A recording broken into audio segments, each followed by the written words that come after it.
Salut à tous, bienvenue. Moadim les Simcha, nous avons le plaisir d'accueillir le Rav Hillel Glazer pour parler un peu Yahadout, comme on dit. Nous allons essayer de développer quelques concepts, en tout cas d'y voir un peu plus clair dans cette histoire de la sortie d'Égypte et plus particulièrement dans l'esclavage du peuple juif. Après tout, mon cher Rav Glazer, nous ne sommes pas le seul peuple à avoir été esclave. Et qu'est-ce qu'il y a de si particulier dans notre esclavage, voilà, dans l'esclavage qu'on a connu? Bonjour Cathy.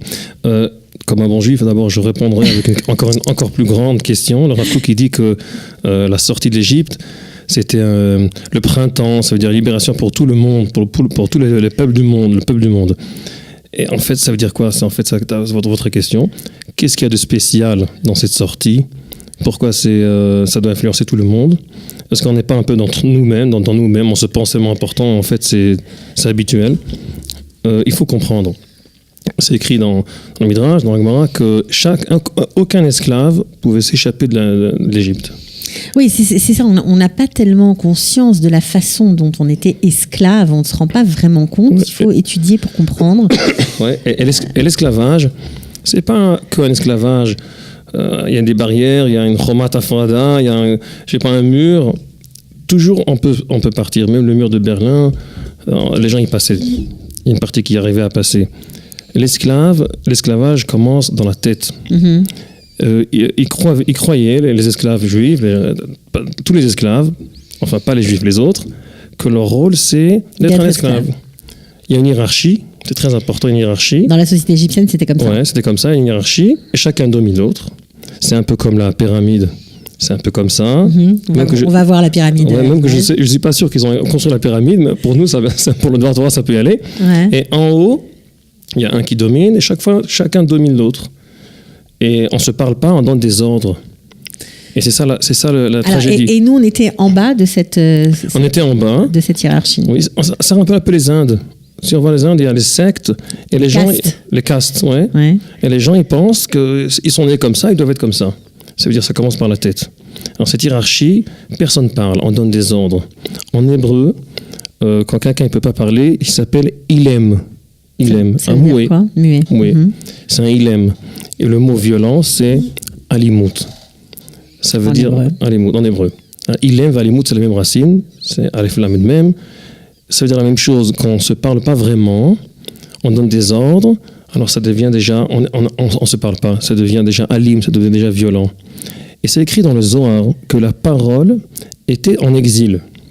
Ça veut dire quoi, la parole était en exil? C'est des mots un peu comme ça. Quoi on était en exil exactement? Alors, les gens, ils étaient vraiment, peut-être, ils donnaient des ordres. Aujourd'hui, si on pense aujourd'hui, ils peuvent être très polis. Je me rappelle qu'une fois, quand j'allais chaque fois voir ma famille en France, alors les hôtesses israéliennes, quand ils demandaient quelque chose, elles venaient, elles te parlaient dans tout leur corps. Des fois, ça énervait aussi. Mais c'était franche. La parole n'était pas là-dedans. Elle sortait dehors. Ouais. Et quand tu arrivais à l'avion entre, je ne sais pas, Zurich et Luxembourg, alors il y avait des hôtesses que pendant le vol, tu sentais que tu es né pour eux. En fait, tout était tellement poli. Mm-hmm. Mais je pense que, certains sens, tout est extérieur. Il n'y a pas une vraie parole. On parle, mais la parole est en exil. On n'est pas franche. Et c'est ça le sujet des Yetziat Mitzrayim. C'est pour ça que Pessah, c'est très connu de Harizal, c'est Pessah. C'est la bouche qui parle. Je pense que c'est entre nous aussi. Beaucoup de fois, on est trop poli, on n'est pas assez franche avec nos enfants, avec notre femme. Il faut dire les choses. Faut dire les choses. Ça veut dire que sortir de l'exil, prendre sa part de liberté, c'est aussi parler, redonner du sens à nos mots.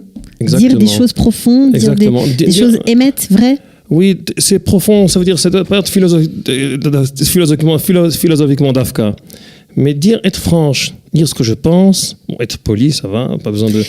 Mais être franche. C'est s'affranchir de cette peur qu'on peut avoir quand on est esclave, parce qu'on doit... On n'est pas habitué, on sait même pas. On doit avoir des ordres, on reçoit les ordres, on doit exécuter les ordres. Alors... On ne sait même pas que ça existe.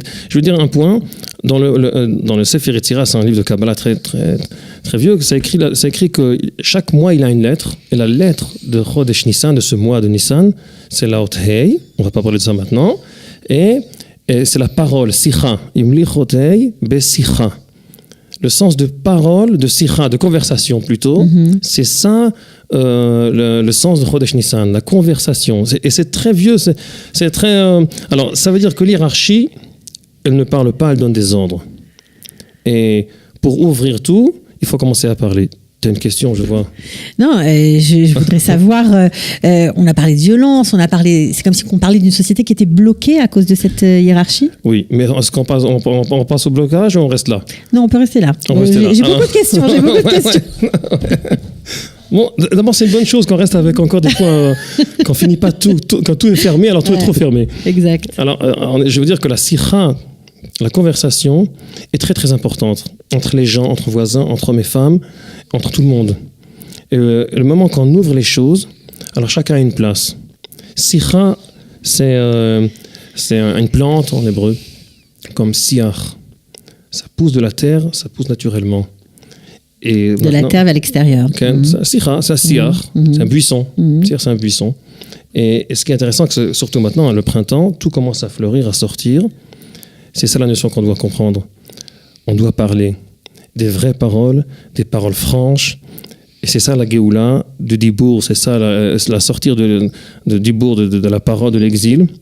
Et c'est pour ça qu'on doit parler, on doit raconter aussi. Mitzvah les saper be'atiat mitzrayim. On doit raconter. Bon, j'ai compris déjà. Pourquoi encore une fois raconter? Pourquoi pas étudier? C'est beaucoup plus intéressant, c'est sérieux. Pourquoi raconter des histoires? Parce que quand on raconte l'histoire, c'est vivant. C'est un peu comme le Rav Nachman Breslav, il disait que l'histoire, c'est beaucoup plus vif que étudier, etc.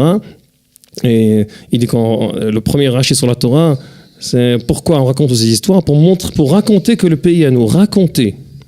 Alors, si il y a une image qui va monter là pour illustrer un peu ton propos, est-ce que tu peux nous expliquer ce qu'on voit à l'écran? Alors, d'abord, si on prend l'hiérarchie, c'est un en dessous de l'autre. C'est comme ça. Okay.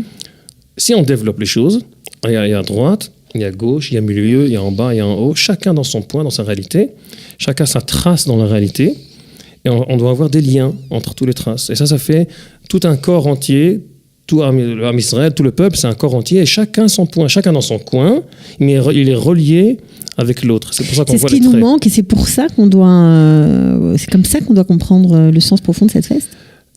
Oui, c'est que on doit savoir ouvrir les choses, pas être un point qui domine l'autre. On doit ouvrir à droite, à gauche. On peut voir dans cette photo. Apprendre de chacun. Apprendre de chacun, mais pas chacun dans son coin. Je peux pas m'effacer, mais je dois être ouvert et comprendre que je dépends de l'autre et je suis pas complet sans l'autre. Et là, on peut arriver à le mot. On peut arriver à le mot, c'est le seder. Il y a l'hiérarchie, il y a le seder, il y a un ordre. C'est-à-dire qu'en prenant en compte l'autre, on arrive à l'ordre, c'est ça? Ça veut dire qu'on a un ordre, on a tout un système qui collabore, chacun avec l'autre. C'est ça le sens de l'ordre. Enfin, la seder, c'est la nuit de l'ordre. Pourquoi la nuit de l'ordre? Parce qu'avant ça, il n'y avait que l'hiérarchie, maintenant il y a un ordre. Il y a tout un monde entier, il y a toujours un point commun qui est commun pour tout le monde, et ils sont tous fidèles à ce point qu'on ne voit pas, mais on voit leur point à eux. Et on a tout un monde, c'est comme un homme, que tous les côtés collaborent, et c'est ça le grand changement de l'hiérarchie à la seder. C'est pour ça que c'est l'aile à seder. Et la seder, on a plein de points. Plein de points à respecter, l'ordre du seder, l'ordre des prières, tout est très... Exactement, mais il y a un ordre qui... on ne devient pas pitom en Suisse, je ne sais pas comment on dit ça en français. Comme ça, on n'est pas... très bien. C'est bien aussi, on doit être exact, on doit être précis, mais le côté que... Il y a une figure dans le Harizal, ce qu'il a fait comme dans son chidouche, sa grande nouveauté, qu'il a pris les points, il les a ouverts. Et ça fait, on appelle ça en hébreu, dans le mot kabbalique, partsouf. Il y a toute une figure.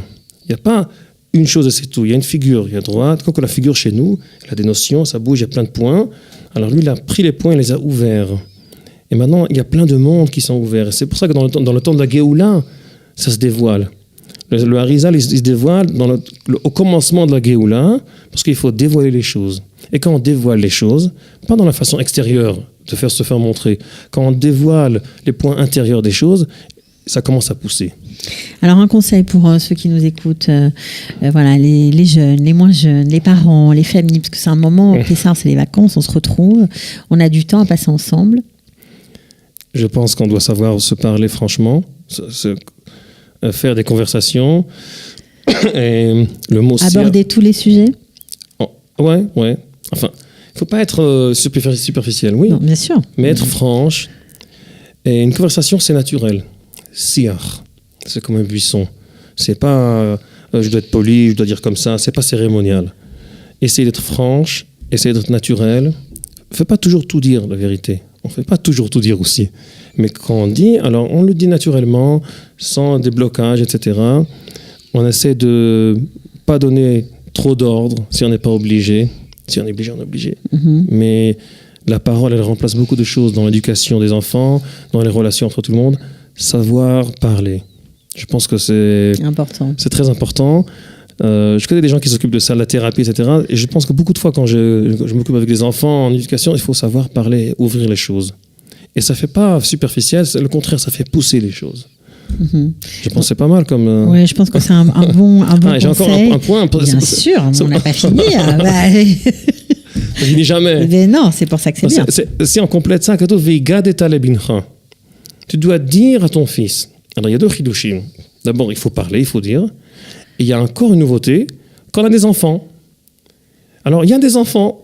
Beaucoup de fois, les enfants, quand on arrive à la fin du travail, ils doivent passer des stations au lit. C'est-à-dire manger, douche, lit. Bon, me dérangez pas trop. Très organisé. Okay. Ouais. Et j'ai une grande nouveauté.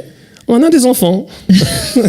Et il faut les parler. Alors, tu vas parler à ton fils, parler à ton fils. Des fois, on oublie qu'on a des fils. Bon, toujours, on dit oui, mon fils, il est là, il fait comme ça, il est tellement bien. Mais en fait, tu l'as jamais vraiment parlé. C'est pas toujours facile. Il faut la patience, il faut se concentrer. Et c'est ça, là, il faut trouver le moment. Il faut trouver le moment, être toujours occupé, surtout avec les téléphones. Ouais. Il faut dire à ton fils. Alors, si on résume ça, il faut raconter la Haggadah. Haggadah, c'est avec hey. C'est de dire, il faut parler, il faut dire, il faut pesar. C'est-à-dire, ça parle, et tout ça exprime qu'il y a un ordre, et on n'est pas violent, on n'est pas moué, on n'est pas alim, on n'est pas ilmim. Là, le dibour, la parole, elle sort de l'exil. C'est ça que le Zohar, il dit que la parole était dans l'exil, maintenant elle arrive à sortir de l'exil. Et c'est ça le contraire de la pyramide, que c'était toujours la hiérarchie, chacun oblige l'autre avec des ordres. Et c'est trop long peut-être, je sais pas. Non, pas du tout, pas du tout. Non, mais on peut parler jusqu'à demain matin comme ça. On peut parler jusqu'à demain matin, mais c'est vrai que c'est une autre façon encore de parler de cette fête de Pessah, c'est voir les choses avec des idées qui peuvent nous servir au quotidien. C'est ça. Ouais, c'est un peu votre particularité, c'est ça que j'aime bien chez vous. Je sais pas. Non, mais c'est vrai parce que ce sont des enseignements qui peuvent vraiment aider au quotidien. C'est comme ça. Et tout est relié toujours. C'est pas dans l'air comme ça. C'est franche. Si on est franche, on doit se chercher. Qu'est-ce qui me parle là-dedans ? Pourquoi ça me parle ? Il faut trouver notre point dans tout ce texte. S'il y a une cérémonie, on va à la choule, on s'habille bien. Et quoi maintenant ? Alors, il faut être franche pour chercher quelque chose. Et je pense que ça, c'est aussi la liberté. Je peux ? Mais bien sûr. Je ne sais pas, parce que toujours on a changé. Pas du tout. Alors, la liberté en hébreu, c'est chofesh.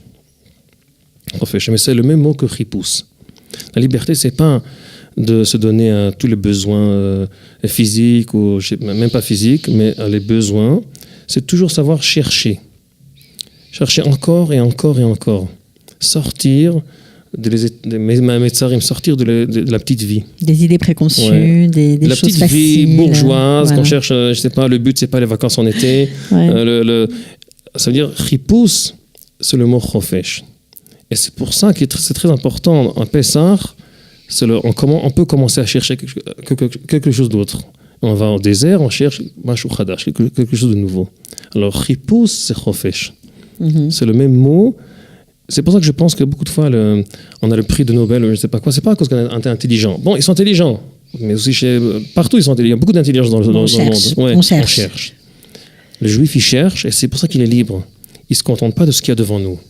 On cherche ce qu'il y a derrière les choses. On ne se contente pas de ce qu'il y a devant nous, et voilà, bon, essorer ce qu'il y a devant nous, essayer un peu de... On cherche... Ça n'a qu'un temps, on veut dire. Ça ne nous suffit pas. Alors ça, c'est aussi le chofesh et le chipous.